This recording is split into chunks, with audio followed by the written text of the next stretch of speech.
I suppose it's been a while. Hello everybody and welcome back to another episode of Niall Discusses Random Bullshit on the Internet for nobody to give a fuck about and for people to jeer at. Yes, that's right, it's everyone's favourite time of the week again where I sit and talk about random shit. So yeah, it's been a few weeks, a month or so since I made a video, and maybe I should have made a more apt video before I went on a small hiatus, but I was moving across the country, so you know, it is what it is, you do what you do, people. But today we are back, and you've all read the fucking title, so I'm not going to beat around the bush. Today we're going to be talking about Phase 4 so far. No surprise to anyone, I'm a big Marvel fan, I am a fucking huge nerd. Who gives a fuck? It's the way the world is now. Avengers Endgame made billions of dollars, so don't you judge nerds. So yeah, let's just get into it. We're going to be talking about these 4 projects that have come out so far very quickly, and we're going to be doing it in release order. So let's start with WandaVision.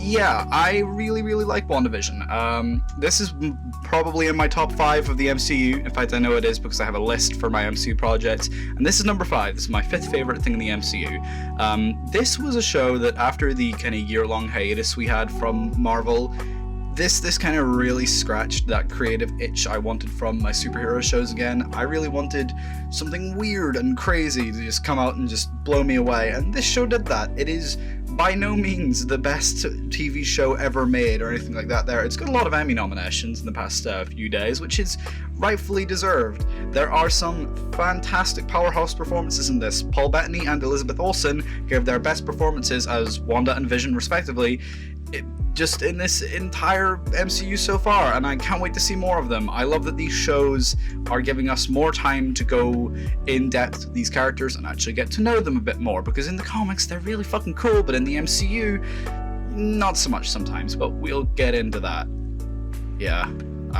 We'll get into that one. Don't worry, don't worry, I'll explain myself. Okay, come on, give me some slack here. But yeah, we have, again, incredible supporting cast, but let's just talk about the best part. Kathryn Hahn as Agatha Harkness. Mwah, chef's kiss, whoever did that casting choice. You did a really fucking good one. Well done. That was a great casting choice. She's fantastic. The cinematography in this show is sublime. The VFX are awesome. I love the way they do the kind of period pieces for each episode.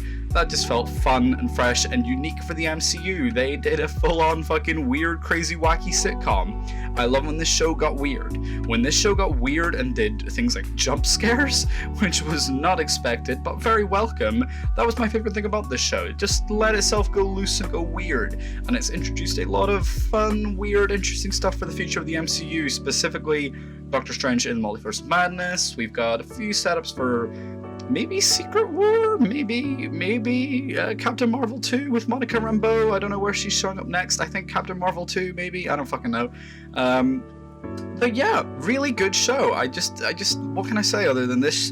This show scratched that superhero itch that I needed to be scratched after a year without Marvel. So yeah, like I said, these are going to be quickies, so we're just going to move right fucking on to the next show that came out, Falcon and the Winter Soldier. This was incredibly safe, in my opinion. I can tell that a lot of people probably adore this show, and this is probably in a lot of people's top 5 of the MCU, and they're praising it for being one of the best shows in the past decade, blah blah blah.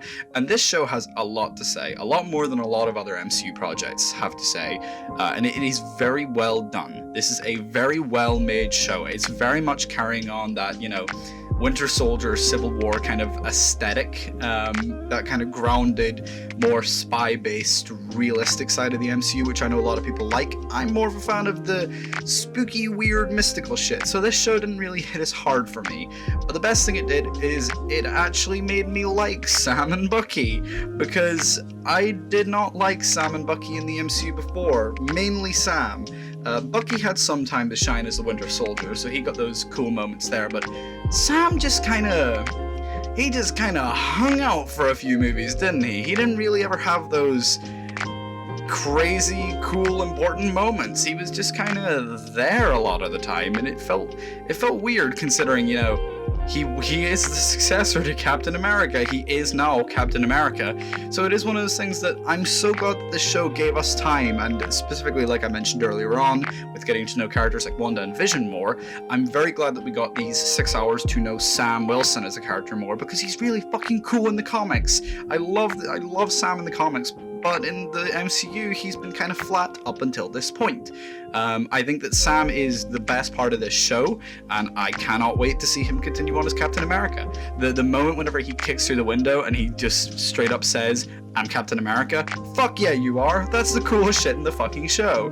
Whoever did that, just well done. That's just a great line. That's the whole thesis of the show, that Sam Wilson is Captain America, and he's gonna fucking kick ass. I can't wait to see more of him in the future. I can't wait to see more Bucky in the future now that he is free, essentially. He's free from, well, he's probably going to get dragged into another multiverse war at some point. We'll see what happens. But, you know, I can't wait to see where Bucky goes now that he's a free man. And I can't wait to see where they're going with the very obvious setup for Thunderbolts. John Walker was one of my favorite parts of this show, and I can't wait to see him more as US Agent. He's obviously denied, like, I don't know where I'm showing up next. I don't know if they're going to bring me back. Well, I mean, considering they set up Val to bring in Yelena for the Thunderbolts, I mean, come on, we're getting the Thunderbolts. So I can't wait to see them at some point. It's going to be cool to see John Walker again. I think he was just a really good, I don't know what the specific word is, because he's not a hero, and he's not fully a villain. He's kind of bridging into that anti-hero leaning villain kind of side of things. But speaking of villains, let's talk about Baron Zemo. My favorite part of this fucking show is Zemo. Everything to do with Zemo in this show is exactly the kind of shit I wanted. Zemo to come in, scheme, do what he wants to do, and do it well. Like, oh my god, they fucking nailed what I wanted from MCU Zemo in this show, and I'm so glad they brought him back. I presume, again, they're probably setting him up for things bigger in the future. I don't think you're going to bring Daniel Brühl back just to kind of dump him on a show and then not have him in the future. I think he will come back and do anything at Marvel's beck and call. So I don't think we've seen the last of Zemo. I think we still have a little bit to go with his character, and I can't wait to see more. So overall, yeah, Falcon and the Winter Soldier was one of those shows that it didn't specifically scratch that itch that I wanted, but it was still a really solid show, and it set up a lot of fun stuff for the future of the MCU. So yeah, not bad at all. Let's talk about Loki. Oh man, let's talk about Loki. Woo! What a fucking great show so far. Well, not even so far, because it ended yesterday. I say so far because this is the first Marvel show that has been confirmed to be getting a season 2. It seems that Captain America's story is probably going to pick up in whatever next movie they do, and Wanda is obviously moving into Doctor Strange 2, but Loki has been confirmed yesterday as of the finale to be getting a season 2. And fuck me if this show does not deserve to get a season 2. Every single episode of this show fucking slaps so far. All 6 episodes are just fucking awesome. This show, again, it's bridged into my top 10. I feel upon a rewatch of the entire series from start to end, it might move past, maybe even into the top 5, like through the top 10 at least. But oh my god, this show just, this was one of those projects that whenever Marvel were revealing their slate for Phase 4 and they were like, hey, we're doing a show about Sam and Bucky, and we're doing a show about Wanda and Vision, and we're doing Blade, and we're doing Fantastic Four. The one project that came up where I was like, what the fuck, why are they doing that? Was in fact Loki. And I was kind of sitting there like, you know, I felt like Loki's time had come in Endgame, and, you know, I thought it was just one of those fun things where, oh, he's out there somewhere, he'll pop up as a cameo. But this show really made me love the character of Loki even more than we already did. I mean, Loki is that kind of lovable, mischievous scamp, inverted commas, of the MCU, and this show just improves upon everything that his character is, and then goes further and further and further and further than you could possibly fucking hope for. This show introduces Kang the fucking Conqueror, and they somehow kept Eliath a secret from the general audience. What the fuck? This show is fucking nutty. Like, we're going full into the multiverse now. Like, it's obviously been teased, and everyone on Twitter is talking about Tobey Maguire and Andrew Garfield coming back in No Way Home, but this is the first time that we are seeing multiple versions of the same character in a single space. Like, let's just talk about the variants for a minute. Oh my god, the variants of Loki. Of course, we have Alligator Loki, the superior Loki, and then we have, you know, Kid Loki. We're setting up Young Avengers stuff in this phase. We've got Patriot and Falcon. We've got Wiccan and Speed and WandaVision. Now we have Kid Loki. We've got Kate Bishop coming up. We have Stature coming up. So, you know, we have a lot of setup for Young Avengers as well. But the way they're doing it so naturally, and they're not shoving it down our throats, it's great. Kid Loki is fun, and I can't wait to see more of him because he fucking killed Thor in this universe, which is pretty fucking awesome. The boastful Loki was fun, but the absolute star of this entire show to me, even past the introduction of He Who Remains, Immortus, Kang, whichever one of those you want to call him. I'm going to call him He Who Remains because they just kind of melded the concept of He Who Remains from the comics with it being a Kang variant, which is awesome. But the best part of this show, even past all of that, was classic Loki for me. Richard E. Grant as classic Loki is the best casting choice the MCU has made since either Charlie Cox's Daredevil, Tom Holland as Spider-Man, or Robert Downey Jr. as Iron Man, or even Tom Hiddleston as Loki. Like these choices where you cannot possibly think of another actor to portray this role. I never want to ever see anyone wear that green and yellow costume ever again unless it's a de-aged Richard E. Grant in a prequel series about him living on a forest planet missing his brother. Because that would be fucking awesome. Let's be honest, guys. We would all watch a thespian for fucking hours. He's great. The Glorious Purpose scene, whenever he summons fucking Asgard? Dude, I mean, come on. Obviously, I get excited about this shit because, it's my fucking passions and I do love superheroes and all, but you can't see that and not think that's pretty fucking cool. Because everything in this show, it just culminated to that moment of glorious purpose for Loki, and I don't know, I could go on about that scene all day. Maybe one day I'll make a video on it, but goddamn, that's fucking excellent. That's a good fucking scene. And Loki has now fully broken open the multiverse. Like, it's not as if, it's not a rumor anymore. It's not one of those things where it's spoken about and not kind of shown. The end of this series broke open the sacred timeline. We have full-on multiverse now, so anything is on the cards for the MCU, everything is canon. And that's so fucking cool, because it means that, everyone can have everything that they like now. Everyone can have everything that they like, and no one has to sit and complain and little bitch and whine.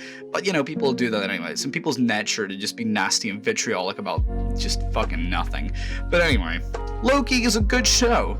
I really fucking like Loki, and I can't wait to see where the hell it picks up in season 2. I hope we see Loki reasonably soon. I presume we might see him in Multiverse of Madness. There's been reports of that in the past day or so. So yeah, I can't wait to see where Loki turns up again. Great fucking show. Also, the score for Loki is the best in the entire fucking MCU. Chef's kiss. Anyway, Black Widow is mediocre as fuck.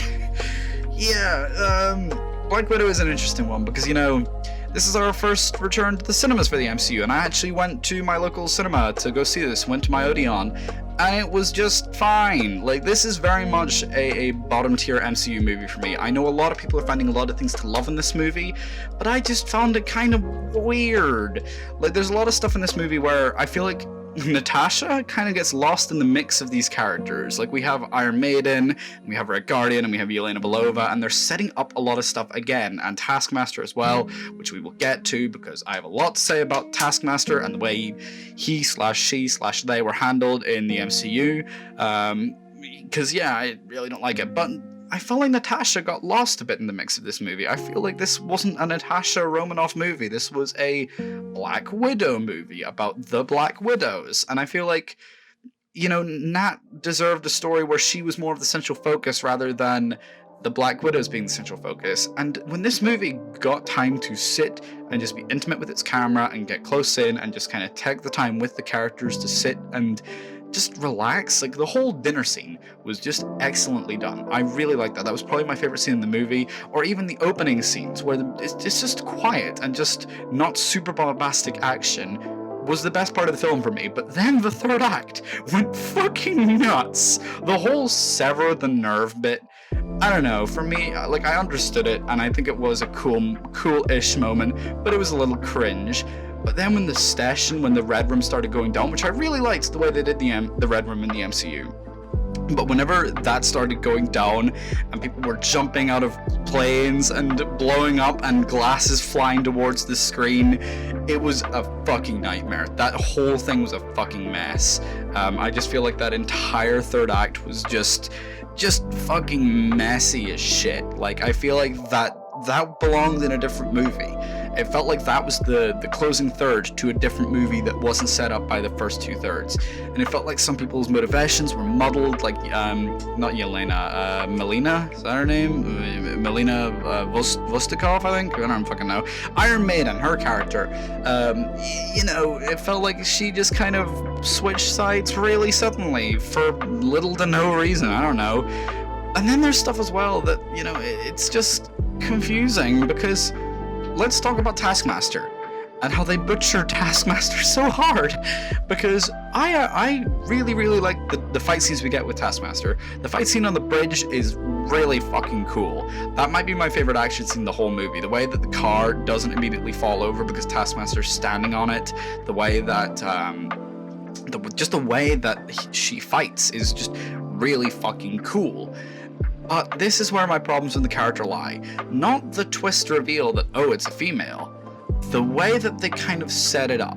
Because we have OT Fabano, and he is playing a character called Mason. And he's essentially like this armorer who gets Widow her jets and her guns and her gear and sets her up in a safe house. And apparently, he was originally going to be Taskmaster, but things happened behind the scenes, and there was reshoots, and it just kind of didn't pan out, and things were reshot with the current actor for Taskmaster. But then the like, all of that would be fine. The twist is fine. Like, I don't mind that. The resolution for the character is what I mind, because at the end, Widow smashes the vial of the anti-brain controlled juice in her fucking face. And at that point, she is free from the Taskmaster serum, the Taskmaster protocols, whatever the fuck it was. And I'm kind of sitting here like, oh god, no, have you fucking wasted Taskmaster in the MCU? Because, I don't know, maybe it's just the fact that I play a lot of the Avengers game, or just the fact that I read a lot of comics because I'm a big fucking nerd. But I really like Taskmaster. I really like the character. And to have him/her be a one-off and then go and be a good guy would just feel really fucking odd. I don't know, maybe that's just me. Maybe I have looked online, and a lot of people seem to be slightly disappointed with the way that the MCU has handled Taskmaster. Maybe now with the multiverse we can get Anthony Masters in. I don't know, it's all possible, it's on the plate, so I can't get too mad at this point, but it's just, you know, not the way that I would have handled it. Also, the guy who played Dreykov, whatever the fuck his name was, yeah, that was interesting. That was a very sleazy villain. It was uncomfortable to the point where it was cringe, which, you know, I don't know if that's what they wanted. Like, I'm very much not one to talk about what cringe is. My whole brand is that I am cringe. People laugh at me because I am cringe. But even still, that was bordering something that even I can't fucking get. Also, David Harbour's Russian accent is really fucking bad, and I don't know if it was intentional or not, but it was really fucking funny. But that's Phase 4 so far. I spoke about all of Phase 4 and all my thoughts in 18 minutes. I should have done it in 10. I rambled for a bit, but that's, again, my fucking brand. So you know the standard shit. Subscribe, like, if you fucking want to. If you want to just share this to your friends and, I don't fucking know, laugh behind my back or some shit, go for it. I don't fucking care. You're just supporting my channel and getting me in the algorithm anyway. See you later, douchebags!